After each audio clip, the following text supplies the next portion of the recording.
Oke, coba bayangin deh, ada sebuah negara yang perangnya baru aja selesai, malah masuk ke babak baru yang justru lebih rumit. Nah, itulah yang lagi terjadi di Suriah sekarang. Dan ini dia ceritanya. Masih ingat kan sama Bashar al-Assad? Setelah puluhan tahun berkuasa, terus ada perang saudara yang brutal banget, akhirnya di akhir 2024, sesuatu yang kayaknya mustahil beneran terjadi. Rezimnya tumbang. Kalau dipikir-pikir, diktatornya udah jatuh, harusnya perangnya selesai dong ya.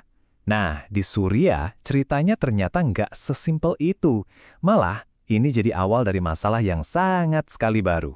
Dan wujud masalahnya itu, ya ini. Coba deh lihat peta ini.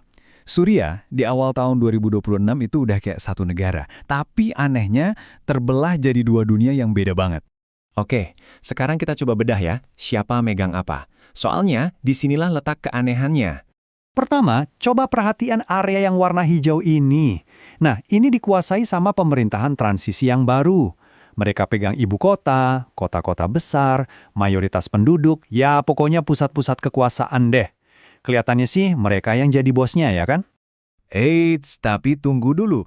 Coba geser pandangan kalian ke area kuning di timur laut. Nah, disinilah harta karun Suriah disimpan. Semua ladang minyak dan gas ada di sini. Dan coba tebak siapa yang ngontrol? Bukan pemerintah. Jadi gampangnya gini, satu pihak pegang kunci istana presiden dan gedung-gedung pemerintahan. Tapi pihak yang satunya lagi justru pegang bensin buat ngejalanin negaranya. Aneh banget kan? Kondisi yang aneh ini mau nggak mau bikin mereka masuk ke hubungan yang super rumit. Bayangin aja, mereka ini saling butuh, tapi di saat yang sama ya saling benci. Saking anehnya, para analis sampai nyebut situasi ini pernikahan paksa. Ya gimana enggak?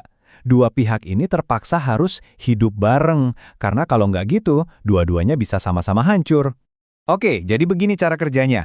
Kelompok SDF di area kuning itu yang ngebor minyak mentahnya. Masalahnya mereka nggak punya kilang buat ngolah minyak itu. Satu-satunya kilang minyak besar di negara itu adanya di area hijau, wilayahnya pemerintah. Artinya apa? Minyak mentah itu harus dikirim lewat pipa, ngelewatin garis depan pertempuran. Jadi ya mau nggak mau mereka harus kerjasama. Nah, inilah yang dinamakan situasi saling sandera. Mereka itu kayak terikat satu sama lain sama pipa minyak ini. Dipaksa buat kerjasama. Padahal di belakang, ya saling curiga setengah mati. Tapi ya, namanya juga pernikahan paksa, pasti rapuh banget. Dan sepertinya hubungan ini nggak bakal bertahan lama. Karena sekarang, di awal 2026, keretakannya udah mulai kelihatan jelas. Jadi setelah beberapa waktu adem ayem karena saling butuh itu, sekarang mulai pecah lagi bentrokan-bentrokan kecil. Dan penyebabnya apa lagi kalau bukan soal siapa yang pegang kontrol. Pemerintah yang di Damaskus, ya jelas mulai gerah. Mereka mikir, gimana kita mau bangun negara lagi kalau pom bensin nasional dikuasai pihak lain? Makanya mereka mulai melancarkan operasi-operasi militer kecil buat ngambil alih. Dan ceritanya jadi makin ribet lagi, karena ini tuh bukan cuma soal konflik internal Suriah aja. Ada pemain-pemain besar dari luar negeri yang ikut campur tangan. Contohnya Amerika, yang dari dulu emang dukung SDF. Nah, campur tangan asing inilah yang bikin pemerintah baru jadi makin susah buat nyatuin negaranya.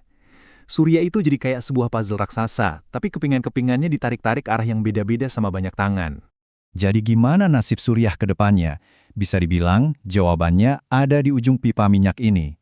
Ironis banget kan? Minyak yang seharusnya jadi bahan bakar buat membangun Suriah lagi dari reruntuhan, malah berpotensi jadi sumbu yang bisa nyalain perang saudara babak baru. Pertanyaan besarnya sekarang, siapa yang pada akhirnya bakal megang kendali atas pipa-pipa minyak Suriah? Jawaban dari pertanyaan itu bakal nentuin segalanya. Apakah Suriah akhirnya bisa bangkit dari puing-puing perang, atau malah kembali terjerumus ke dalam babak perang yang baru?